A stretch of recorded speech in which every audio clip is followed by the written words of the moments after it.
Hello friends, आज हमारे channel पर पहली बार आए तो हमारे चैनल को सब्सक्राइब करें। आज हम आपको बताने वाले हैं क्रिस ब्रम्पटन और रोमोंडियो में से सबसे बेस्ट बॉडी बिल्डर कौन सा माना जाता है। चलो आइए जानते हैं। अगर आपको क्रिस ब्रम्पटन और रोमोंडियो की पूरी कहानी जाननी है तो वीडियो वगैरह स्किप करे देखना। आइए जानते हैं क्रिस ब्रम्पटन की बचपन की कहानी। कैसे उन्होंने बॉडी बिल्डर मिस्टर ओलंपिया का खिताब कैसे अपने नाम किया। चलो आज इसके बारे में हम बात करते हैं। चलो आइए जान लेते हैं। यह बचपन में क्रिस ब्रम्पटन फुटबॉल खेला करते थे। वह अपनी स्ट्रेंथ और स्पीड को बढ़ाने के लिए उन्होंने जिम ज्वाइन करी। इन्होंने एक ऐसे बॉडी बिल्डर को देखा था कि उनकी लेग और मस्कुलर फाइबर वाली थी, इसलिए वह बॉडी बिल्डिंग में शिफ्ट हो गए। उन बॉडी बिल्डरों का नाम टॉम प्लास्ट था। चलो मैं क्रिस ब्रम्पटन के बारे में एक चीज़ बताऊं तो जो ऑर्डिनरी उनके गिफ्टिंग का जो पार्ट है वह बहुत स्ट्रेंचर माना जाता है। उनकी हाइट और चेस्ट बहुत बढ़िया शेप में थी। माना जाता है कि जब वह 11th क्लास में थे, जब 2 सालों के अंदर उन्होंने अपनी 12 पास की। जब क्रिस ब्रम्पटन 18 साल के थे उन्होंने 500 LBX स्कोर करी थी। वो भी 5 रैप के लिए डिश स्कोर विदाई इन सपोर्ट। 18 साल की एज में ऐसे कौन से एथलीट हैं। एक वह 54+ ओवर और जेनेटिक्स और उनकी मस्कुलरिटी बढ़ती जा रही थी। पहले जो एथलीट बॉडी बिल्डिंग में करियर बनाने की इन्होंने सोची, फिर बाद में 1 या 2 साल में इन्होंने सोचा कि करियर अब इसी में बनाना है। वो वक्त स्टार्ट हुआ कि इन्होंने पहली बार इनर वेलियर से मुलाकात की। इनर वेलियर उनकी बहन मलेशिया के बॉयफ्रेंड थे। इन 2014 का जो ईयर था उसमें वह एरियन वेलियन से जब मिले। एरियन वेलियन खुद भी वह बॉडी बिल्डिंग शो की तैयारी कर रहे थे। उनके अंदर भी कंपटीशन चैंपियन बनने की जो मोटिवेशन थी वह आई। उसके बाद से क्रिस ब्रम्पटन ने कभी पीछे मुड़ के नहीं देखा। उन्होंने अपनी बॉडी बिल्डिंग को प्रायोरिटी समझकर उस पर हार्ड वर्क करने लगे। इन 2014 में वह 18 साल के उसी टाइम पे उन्होंने अपना पहला शो खेला, सैंडबजी चैंपियनशिप। आपको मैं एक चीज़ स्टार्टिंग में बताता हूँ। क्रिस ब्रम्पटन कभी भी क्लासिक फिजिक मैन फिजिक ना कभी ट्रेनिंग कराया करते थे, ना कभी पोजिंग करा करते थे, ना ही उसी कंपटीशन में कंप्लीट किया करते थे। साल आया 2017 का, जिस पर उन्होंने प्रिंसिपल शो खेला। उन्होंने फिजिक डिवीज़न में खेलना स्टार्ट करा। वो भी अच्छे तरह से प्रोफेशनल बन। फिस्ट पर अमेजिंग कंपटीशन होता है। अगर आप सभी बॉडी बिल्डिंग में तेजस भी रखते हैं तो आपको ज़रूर पता होगा। वहाँ पर भी उन्होंने फर्स्ट और रैंकिंग जीती। जब उन्होंने टोरंटो प्रो खेला सेकेंडली, पहला कंपटीशन तो वह जीत चुके थे।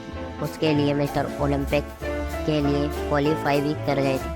साल आया 2017 का, जिसमें उन्होंने मिस्टर ओलंपिक के स्टेज पर कदम रखा। सिर्फ 22 साल की उम्र में मिस्टर ओलंपिक क्लासिक फिजिक में सबसे अमेजिंग एथलीट चमक रहे थे, जबकि उनकी उम्र 22 साल थी। उस साल उन्होंने अपनी सेकंड डिवीज़न प्राप्त की। हेलो गाइस, हम बात करने वाले हैं जेनेटिक्स एथलीट की, रनदन रोमोंडिनो।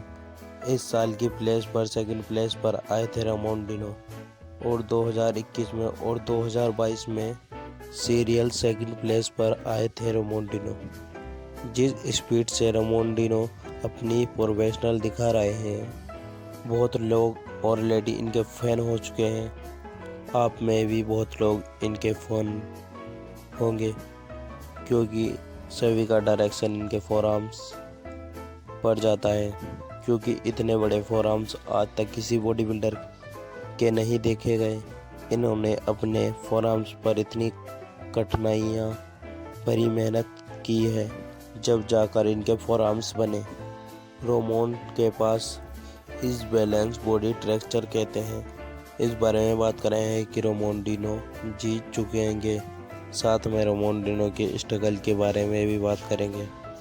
जल्दी से वीडियो को लाइक कर दो और हमारे चैनल को सब्सक्राइब कर दो। रोमोंडिनो ब्राज़ील के कैपिटल नामक गांव के थे। रोमोंडिनो गरीब घर से बिलोंग करते थे। आखिर ब्राज़ील के जो लोग आए, ब्राज़ील से बहुत एथलीट शो खेलने आए पर रोमोंडिनो इनमें से में अलग बॉडी बिल्डर माने जाते हैं। रोमोंडिनो का सिंपल बैकग्राउंड और एक गरीब फैमिली से बिलोंग करते थे। रोमोन के पास जिम के लिए भी पैसे नहीं थे जिससे वह जिम जा सके और जिम में वर्कआउट कर सके। उनके घर के थोड़ी दूर बाद एक पब्लिक पार्क था जो हैमर ट्रेंड मशीन होती है जिन पे रोमोंडियो अपना वेट बैलेंस करते डेली करा करते थे। उनके पास वेट उठाने के लिए कोई भी सामान नहीं था, इसलिए रोमोंडियो के डेली वर्कआउट करने से इतने तगड़े फोरआर्म्स बने। इसलिए रोमोंडिनो के जब उन्होंने जिम ज्वाइन करी तो रोमोंडिनो के फर्स्ट कोच मिले। रोमोंडिनो ने कोच के कहने पर ट्रेनिंग करनी शुरू कर दी। रोमोंडिनो की 21 साल की एज में उन्होंने क्लासिक फिजिक्स के लिए कंप्लीट किया। उन्हें डाइट लेते हुए समय पैसे की कमी बहुत आती थी, पर वह बहुत कम पैसे में हाई प्रोटीन वाला चीज़ें खाया करते थे। जब रोमोंडिनो ने पहला शो जीता उन्हें $110 मिले, जिससे उनका डाइट का खर्चा चलता रहा और उन्होंने अपने दोस्तों की मदद ली और मुसीबतों से लड़कर तैयार हो गए मिस्टर ओलंपिक शो खेलने के लिए। रोमोंडियो ने फर्स्ट प्लेस हासिल की और रोमोंडियो को पछतावा हुआ अपनी गरीबी का। रोमोंडियो वहीं पर रोने लगे। रोमोंडियो अपने फोरआर्म्स के बारे में जाने जाते